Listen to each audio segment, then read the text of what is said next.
Good morning, guys. It's a new day. Today is Sunday, 27.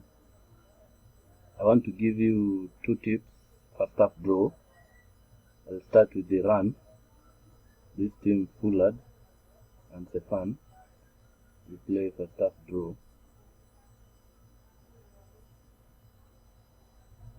Which is the odd of 1.95.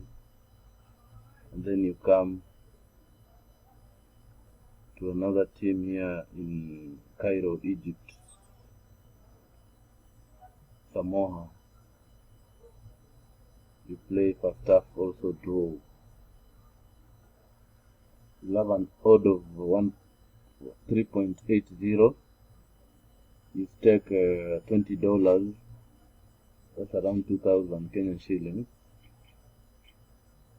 Then you get a profit of around $40, 4,000.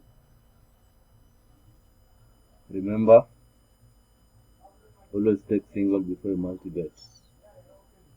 And then I also want to add you another tip on the same, to be an accumulator of 3. We go back to UEFA, European Championship. Give Netherlands, you have an odd of 6.6.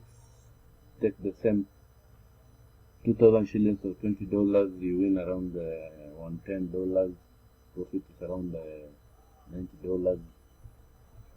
Good luck, and always remember to click on the subscribe button to be getting new updates every time I post, and also share to your friends and any other people so that you can be profiting from the tips that I post every day.